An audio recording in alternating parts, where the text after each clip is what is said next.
Welcome back to my journey around the Great Icelandic Ring Road, Route 1. Last night I stayed at a little yellow farmhouse about 400 kilometers, 250 miles from the nation's capital, Reykjavik. That is about a 5-hour drive if you're doing it in one shift. All of my videos from this trip are in a handy playlist if you want to catch up or see future episodes. The link is above me here somewhere, and I'll put another link in the description below. We're going to start off today by backtracking a little bit, and I'll tell you why once we get inside.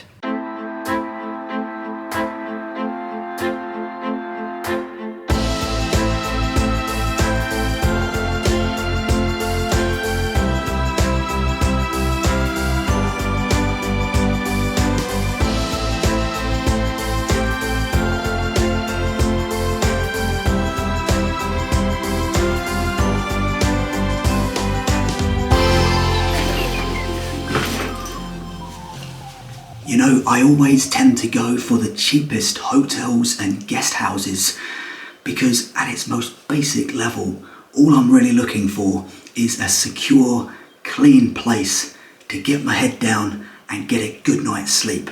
This farm was really nice, really good, but I stayed here because it was the best price in the area.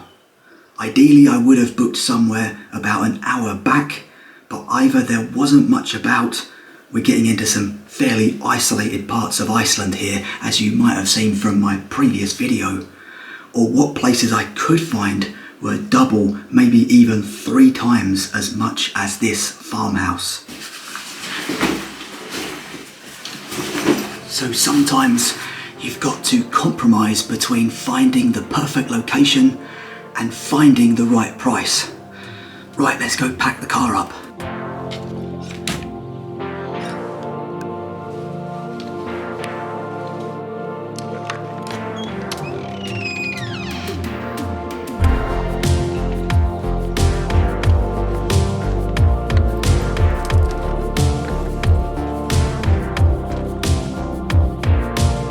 Driving 30 to 45 minutes back, only to drive by here again later today, isn't ideal, but it's kinda necessary when you're road tripping Iceland, especially if you want to save a few pennies on accommodation. Right, I think it's time to leave this wonderful place behind and get on the road. First of all, today we are heading for a glacial lagoon and a place they call Diamond Beach. And if you want to know why they call it that, I'll tell you more when we get there.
And we have arrived at Jökulsárlón Glacial Lagoon. I'm going to take a look around here.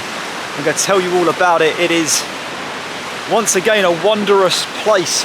It is just something else to see these chunks of rock that you can see behind me heading out towards the sea. But first of all, I want to mention the weather. When I came here to Iceland, I was keeping an eye on the forecast, and I knew that the first 4 days were going to be pretty rough.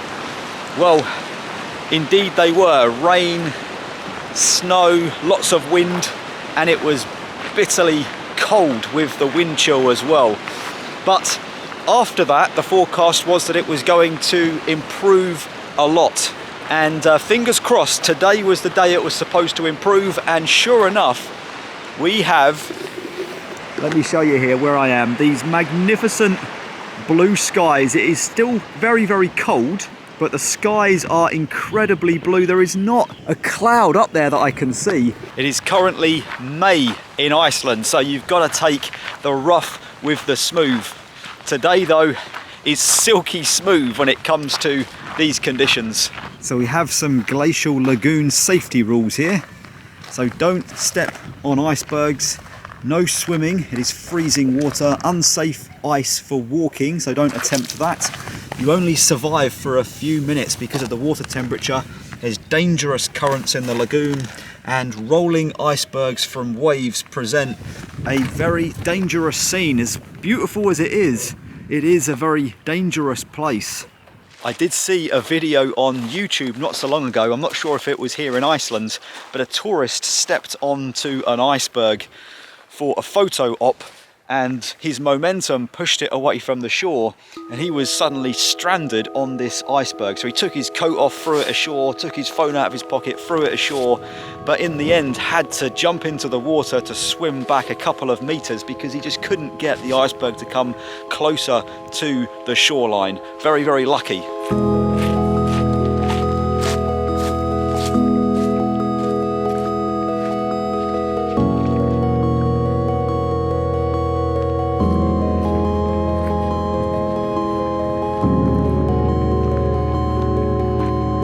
This is Iceland's largest and most active glacial lagoon. I can hear a boat flying past now. Surprising they're allowed to pick up so much speed actually with all those icebergs floating about. There we go, just passing behind me there. It's made up from the meltwater from the massive Vatnajökull Glacier, which is up in the mountains there behind me. The Vatnajökull Glacier is the largest in Iceland and covers 8% of the entire country. Now yesterday I visited Skaftafell, which is not too far from here. I'll post a link to the video above and in the description below. But Skaftafell is a glacial tongue or a glacial outlet that is slowly moving down between the mountains, and you remember at the bottom was that small glacial lake with icebergs floating.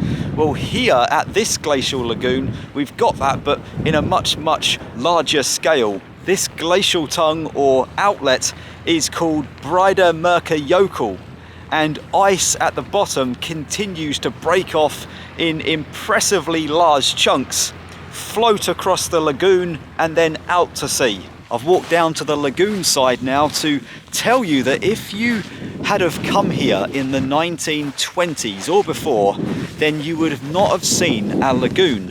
What you would have seen is the Breiðamerkurjökull Glacier. It used to come all the way out here. It wasn't until the 1930s that it began melting and created this lagoon that we see here today. The lagoon is 10 square miles in size, that is 25 square kilometers, and it may look shallow to me anyway, but the depth is 248 meters, that's 814 feet in places, and the water temperature is a fairly consistent and frigid 0 to 3 degrees all year round.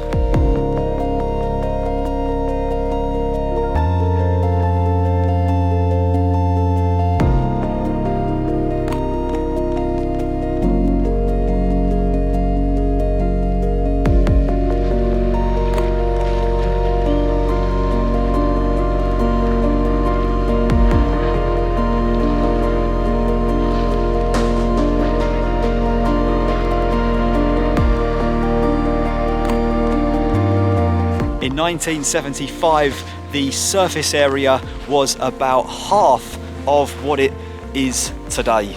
But it is gorgeous just walking alongside. Let me show you these little monuments standing out, the iceberg themselves, and ice washed up here on the, well, I was going to say beach, stony beach maybe, Look at that, absolutely incredible. More icebergs here. Every now and again you do hear a crunching sound, and it's two massive icebergs colliding or breaking apart. It's pretty wild to hear it. Loads of wildlife around here too. So we have Arctic terns. I've been trying to spot some of those. They are apparently quite aggressive when they think you're messing with their nest. They have been known to dive bomb people to protect their young. And then we've got seals, and I have seen a seal in the lagoon. I took a snap of it, but by the time I got my main camera out, it had gone underwater. So I'll keep my eyes peeled. There is also tours available here. So there is a tour that you can go out on the lagoon.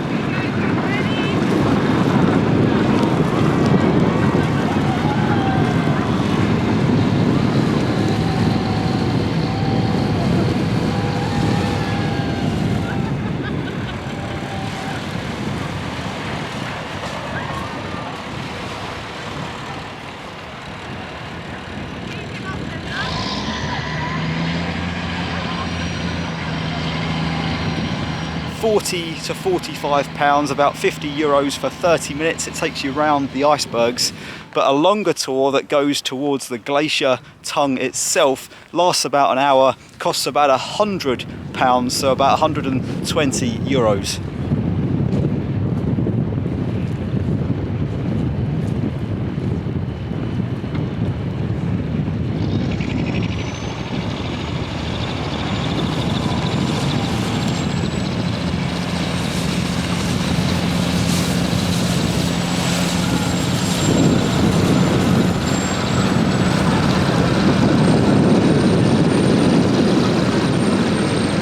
Right, it's time to go diamond hunting on Diamond Beach.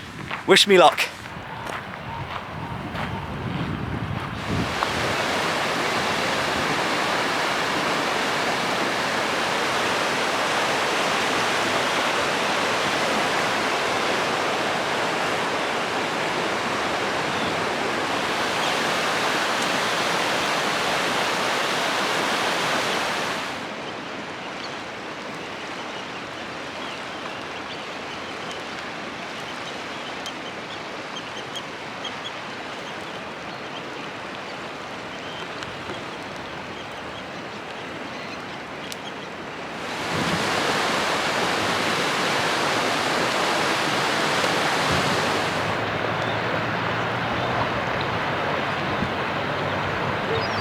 We have ourselves a beach made of black volcanic sand, and then icebergs come out of the outlet into the sea and are washed up on this beach, making the fragments of iceberg that are smashed and laying on the beach look like diamonds, hence the name Diamond Beach.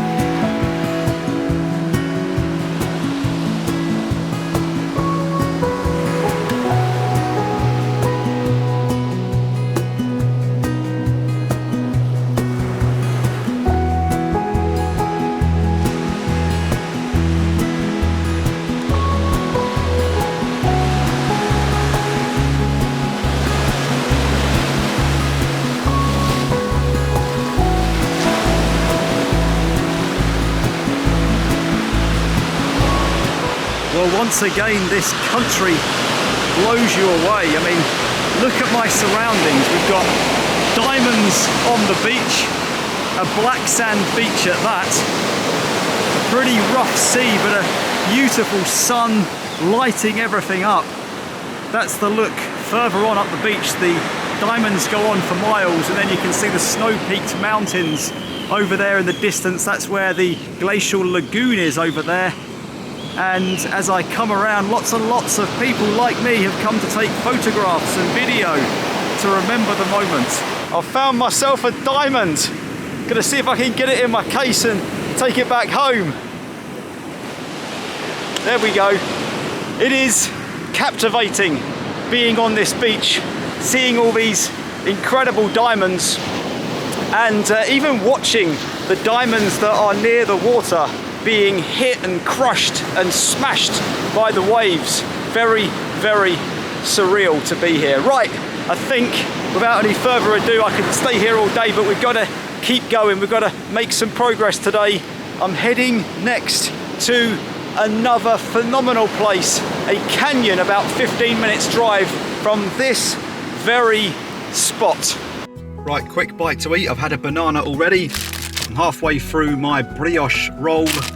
Got some crisps there to snack on as well, and some grapes, and then possibly a chocolate bar to finish it off. I refilled my 2 water bottles before leaving the farmhouse, so we've got tap water in there and it tastes pretty decent. All of these snacks I bought from the supermarket on day 1, so I've got plenty left. It was definitely worth spending. I think it was £30. That will probably do me 10 to 12 meals, maybe even more.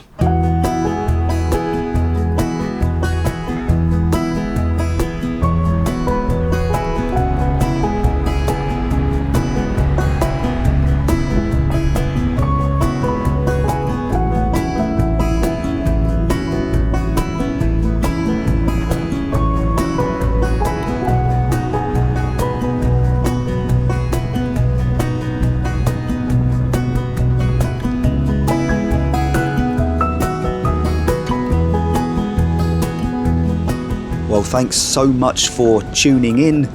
In case you're just joining the adventure, I'm documenting my entire journey around Iceland's Great Ring Road right here on this channel.